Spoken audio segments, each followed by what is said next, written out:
galera, sou Luiz Felipe Ramos e seja bem-vindo a mais um Análise High Speed. E no programa de hoje você verá Fórmula 1, GT World Challenge, European Le Mans Series, Supercars, NASCAR e Fórmula Indy. Nesse último final de semana, rolou aí a segunda etapa da temporada 2021 da Fórmula 1 e o palco foi o circuito Enzo e Dino Ferrari, localizado na região de Bolonha, na Itália. O GP de Imola, quero dizer, San Marino, Emília-Romagna, foi uma prova de tirar o fôlego. Lewis Hamilton logrou a sua 99ª pole position, novamente se firmando aí como um dos maiores nomes da história da categoria. Na minha opinião, já posso afirmar que ele é o maior nome da história da Fórmula 1. Porém, não contava que na hora da corrida caísse uma chuva torrencial. E essa chuva influenciou e muito no andamento de toda a prova. Logo na largada, ele travou um duelo interessantíssimo contra o Max Verstappen e o menino Vespa, como é chamado nas redes sociais, o ultrapassou. Assim, os dois travaram um duelo ao longo de toda a prova. No entanto, ainda nas primeiras voltas, alguns acidentes. Nikita Mazepin, da Haas, tocou em Nicolas Latifi, da Williams, que acabou batendo. Mas o Latifi afirmou que a culpa do acidente foi inteiramente dele. Ainda na primeira volta, o Mick Schumacher, também da Haas, acabou batendo e, dessa forma, detonou a parte dianteira de seu carro e foi obrigado a parar. E esse acidente fez com que vários detritos viessem à pista e dessa forma houve a intervenção do safety car. Na relargada, Verstappen começou a se isolar na liderança, mas era caçado por Lewis Hamilton. Outros vinham atrás dos dois, como os dois carros da McLaren, pilotados por Daniel Ricciardo e Lando Norris, além das Ferrari de Charles Leclerc e Carlos Sainz, dessa forma mostrando que a Ferrari está vivíssima nessa temporada. Enquanto eles perseguiam, o azar pintava para Sergio Pérez, companheiro de Verstappen na Red Bull. O mexicano fez uma excelente classificação, mas teve problemas aí ao longo de toda a prova, reclamou muito do volante e acabou aí rodando em alguns momentos. E por falar em rodagem, durante a metade da prova aconteceu um momento mais tenso, que foi quando o George Russell da Williams tentou ultrapassar Valtteri Bottas da Mercedes e, ao tentar efetuar a ultrapassagem, acabou o Bottas, numa tentativa de se defender, acabou jogando a Williams para cima da Williams. E assim os dois se chocaram, causando um acidente espetacular na famigerada curva Tamburello, e a gravidade do acidente provocou uma bandeira vermelha. Uma curiosidade sinistra é que Imola tem tradição de bandeiras vermelhas causadas tanto pelo acidente incêndio do Gerhard Berger em 89, quanto pela tragédia do Ayrton Senna 5 anos depois, e agora mais esse incidente. E um detalhe ainda mais assustador foi que todos esses incidentes ocorreram na curva Tamburello. E um pouco antes, o Lewis Hamilton havia errado o ponto da frenagem e com isso acabou parando na caixa de brita e parou o carro um pouco depois. Milagrosamente conseguiu acionar a marcha ré e voltou para a pista. Na relargada, o Hamilton recuperou todo o tempo perdido e ultrapassou escalando o pelotão um por um, até chegar no segundo lugar. Mas o dia era mesmo de Max Verstappen, que abriu nada mais, nada menos do que 20 segundos à frente de Lewis Hamilton.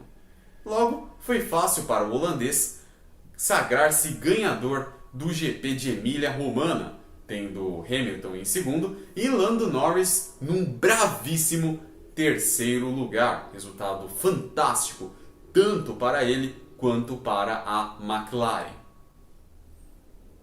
Vale lembrar que a próxima etapa da Fórmula 1 vai acontecer no próximo dia 2 de maio em Portimão, Portugal, e esse resultado de dois ganhadores diferentes, fora os demais postulantes, torna esse campeonato ainda mais interessantíssimo e veremos aí cenas nos próximos capítulos.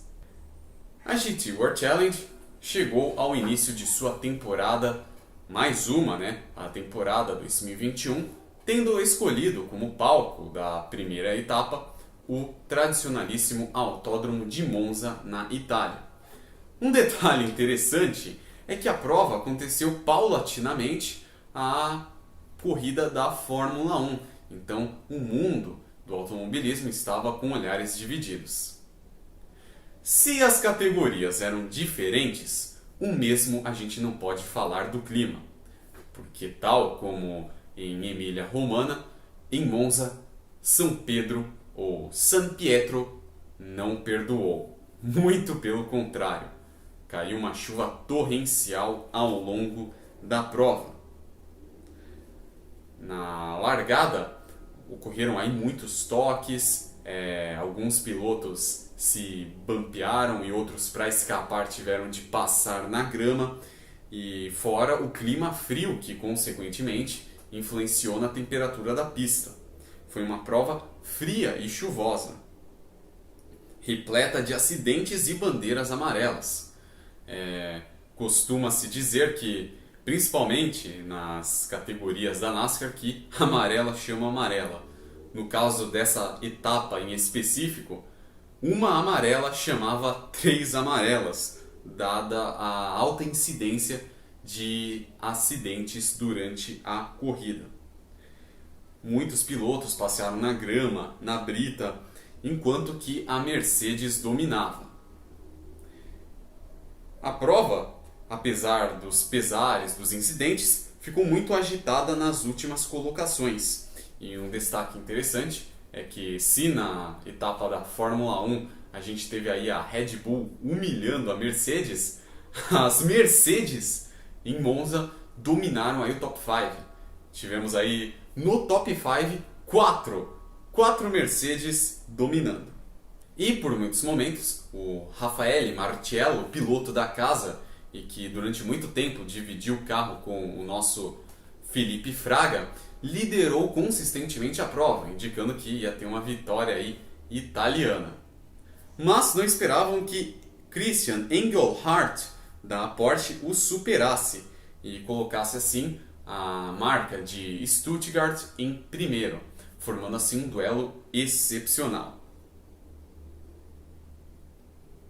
A pista secou a 1 hora do fim e começou a prova efetivamente. Das 4 horas de duração, as 3 primeiras foram extremamente complicadas por conta da chuva, incluindo uma das cenas lamentáveis do automobilismo, que para vários acidentes causaram detritos que se espalharam por toda a pista, e em tentativas de tirá-lo, tivemos aí a intervenção não só do safety car, mas de um trator. Isso mesmo, um trator, enquanto os carros corriam pela direita, na parte esquerda da reta que antecede a reta de chegada e saída, tivemos um trator passeando por Monza.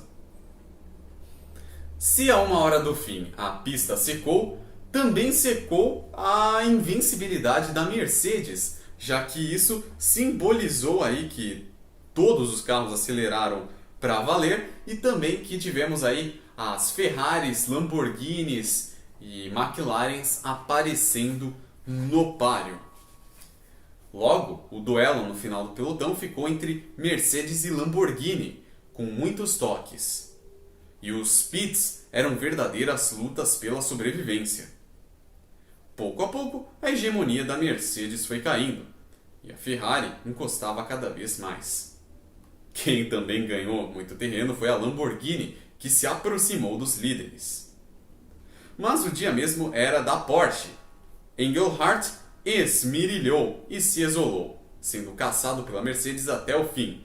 Mas ele, ao lado de Buckler e do italiano Matteo Cairoli, sagraram-se ganhadores, tendo Julie Gounon, Rafa Marciello e Dani Juncadella da Mercedes em segundo, e Feller Fontana e Inayhan da Lamborghini em terceiro.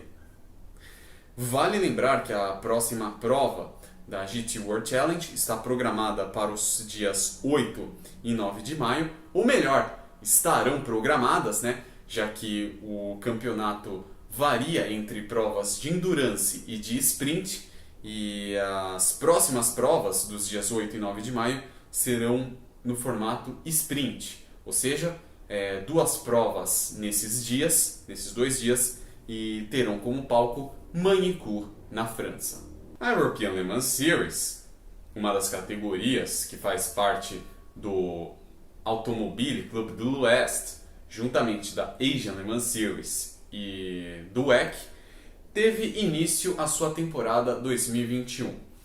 O palco escolhido foi o circuito de Barcelona, região da Catalunha, na Espanha. A prova teve a presença aí de Pietro Fittipaldi, que esse ano correrá Full Season pela equipe G-Drive e que com isso estará classificado para as 24 horas de Le Mans, uma vez que a equipe foi a campeã na sua categoria no ano passado. A United largou na ponta. Dois carros da LMP2 rodaram na largada. O outro da United rodou e bateu. Dessa forma, bandeira amarela antes da segunda volta, que mostrou que a prova ia ser de tirar o fôlego. Largada consistente da Pani Racing. E na LMGTE, domínio total das Ferrari da Iron Lynx, que chegaram em alguns momentos da prova a firmar o top 3, as três Ferraris da equipe no top 3. A G-Drive em alguns momentos tomou a ponta, mas era superada pela WRT, que formaram aquele que foi de longe o maior duelo da prova. A Dragon Speed teve vários problemas ao longo de toda a corrida. Um momento marcante da prova foi a ultrapassagem com maestria do Louis Deletraz, que passou o Roman Rusinov e pegou a ponta com a WRT. O Rusinov teve que resistir às pressões de Phil Hanson da United.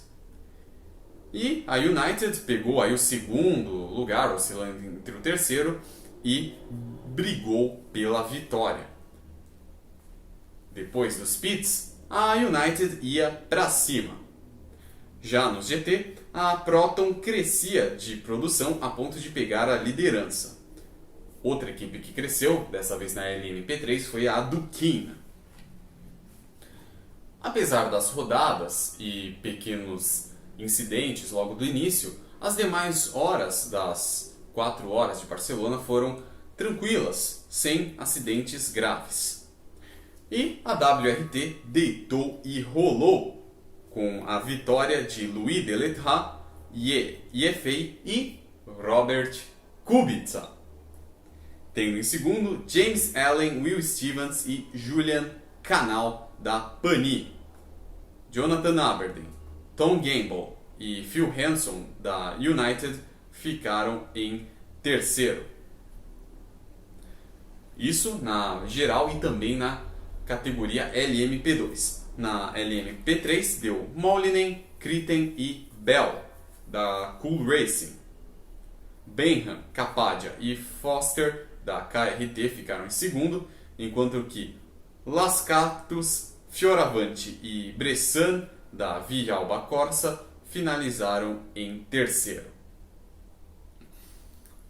Já nos GT, deu aí o Miguel Molina com Matteo Cressoni e Mostrandini da Iron Lynx, equipe que corre de Ferrari, tendo em segundo Gianmaria Bruni, Jay Evans e Chris Reed da WeatherTech, que corre de Porsche, e em terceiro lugar ficou aí o Griffin, Perel e Cameron da Spirit of Race, uma dobradinha aí da Ferrari.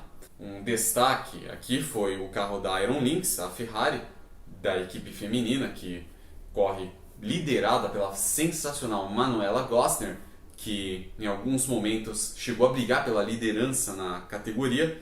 Tiveram problemas ao longo da prova, mas conseguiram se recuperar e finalizaram ainda um bravo quarto lugar na LMGTE. O Pietro Fittipaldi finalizou em sétimo. A próxima etapa será às 4 horas de Spielberg, na Áustria, no dia 16 de maio. A European Le Mans Series, uma das categorias que faz parte do Automobile Club do West, juntamente da Asian Le Mans Series e do WEC, teve início a sua temporada 2021. O palco escolhido foi o circuito de Barcelona, região da Catalunha, na Espanha.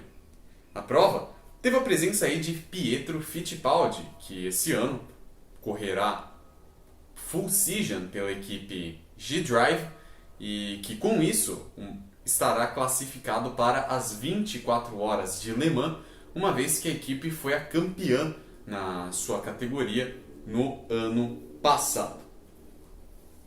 A United largou na ponta. 2 carros da LMP2 rodaram na largada. O outro da United rodou e bateu. Dessa forma, bandeira amarela antes da segunda volta, que mostrou que a prova ia ser de tirar o fôlego. E largada consistente da Pani Racing. E na LMGTE, domínio total das Ferrari da Iron Lynx, que chegaram em alguns momentos da prova a firmar o top 3, as 3 Ferraris da equipe no top 3. A G-Drive em alguns momentos tomou a ponta, mas era superada pela WRT, que formaram aquele que foi de longe o maior duelo da prova. A Dragon Speed teve vários problemas ao longo de toda a corrida. Um momento marcante da prova foi a ultrapassagem com maestria do Louis Deletraz, que passou o Roman Rusinov e pegou a ponta com a WRT. O Rusinov teve que resistir às pressões de Phil Hanson da United. E a United pegou aí o segundo lugar, oscilando entre o terceiro, e brigou pela vitória. Depois dos pits, a United ia para cima. Já no GT, a Proton crescia de produção a ponto de pegar a liderança. Outra equipe que cresceu, dessa vez na LMP3, foi a Duquina. Apesar das rodadas e pequenos incidentes logo do início, as demais horas das 4 horas de Barcelona foram tranquilas, sem acidentes graves. E a WRT deitou e rolou com a vitória de Louis Deletraz, Ye Yefei e Robert Kubica. Tendo em segundo James Allen, Will Stevens e Julian Canal da Pani. Jonathan Aberdeen, Tom Gamble e Phil Hanson da United ficaram em terceiro. Isso na geral e também na categoria LMP2. Na LMP3 deu Mollinen, Kritten e Bell da Cool Racing. Benham, Capadia e Foster da KRT ficaram em segundo, enquanto que Lascatus, Fioravanti e Bressan da Villalba Corsa finalizaram em terceiro. Já nos GT, deu aí o Miguel Molina com Matteo Cressoni e Mostrandini da Iron Lynx, equipe que corre de Ferrari, tendo em segundo Gianmaria Bruni, Jay Evans e Chris Reed da WeatherTech, que corre de Porsche, e em terceiro lugar ficou aí o Griffin, Perel e Cameron da Spirit of Race, uma dobradinha aí da Ferrari. Um destaque aqui foi o carro da Iron Lynx, a Ferrari, da equipe feminina, que corre liderada pela sensacional Manuela Gosner, que em alguns momentos chegou a brigar pela liderança na categoria. Tiveram problemas ao longo da prova, mas conseguiram se recuperar e finalizaram ainda um bravo quarto lugar na LMGTE. O Pietro Fittipaldi finalizou em sétimo. A próxima etapa será às 4 horas de Spielberg, na Áustria, no dia 16 de maio.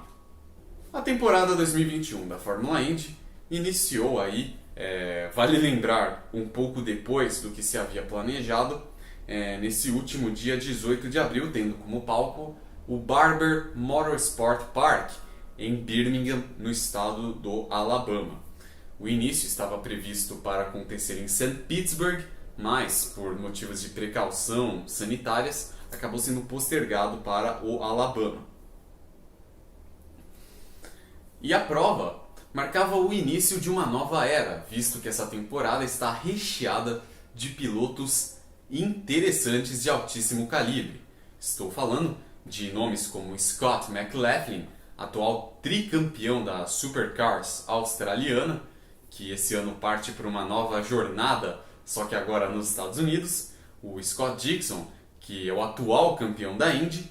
Também podemos citar aqui o Jimmy Johnson, 7 vezes campeão da NASCAR, que vai dividir o carro com o Tony Kanaan ao longo dessa temporada, e o Romain Grosjean, que chega depois de várias temporadas na Fórmula 1 e vai dividir o carro com o Pietro Fittipaldi.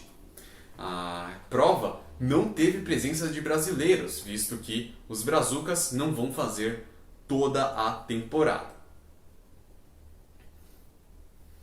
E a largada começou à medida que a gente esperava que ia ser essa temporada, com muita emoção. Tanta emoção que logo de início tivemos um acidente aí envolvendo o Joseph Newgarden, o Colton Herta e outros 2 carros. Sendo assim, causou-se aí a primeira amarela, que foi longa. Na relargada, um duelo insano entre o Pato O'Ward e o Alexander Rossi. Pouco tempo depois, o Zak Witt rodou e causou mais uma amarela. E assim foi o primeiro momento dos pilotos entrarem nos pits, que mostrou, que quem teria a melhor estratégia levaria a melhor, e foi um momento de crescimento para o Marcus Ericsson. Crescimento também para Alex Palou, que subiu de produção e muito. Palou chegou a liderar consistentemente por 10 voltas, enquanto Ericsson crescia. Depois, o espanhol precisou parar nos pits. Boa prova também de Romain Grosjean. O piloto aparentemente está deixando a sua má fama, que lhe rendeu muitas piadas na Fórmula 1, para trás, dado o talento com que conduziu nesse final de semana. O'Ward e Palou fizeram um bom duelo e se revezaram a liderança ao longo da prova, sendo caçados por Will Power. O'Ward, no entanto, acabou perdendo aí muito espaço. Desse modo, o duelo principal foi entre Palou, Power e Scott Dixon. O O'Ward acabou se apagando aí no final, ou seja, acabou sumindo aí no final da prova, e tivemos aí uma grande disputa entre os 3 pilotos. Mas o dia era mesmo de Alex Palou, que brigou contra tudo e contra todos e se sagrou ganhador da primeira etapa da Indy em 2021, tendo Will Power em segundo e Scott Dixon em terceiro. Com esse resultado, se tornou aí a segunda vitória espanhola na história da Indy, isso contando Indy, IRL e kart, quebrando aí um jejum de 16 anos sem vitórias espanholas na categoria. A próxima etapa deverá ocorrer no próximo final de semana, no dia 25 de abril, em St. Petersburg, pista que seria originalmente a abertura dessa temporada. E aí, galera, gostaram desse programa? Então, não se esqueça de se inscrever aqui no Portal High Speed.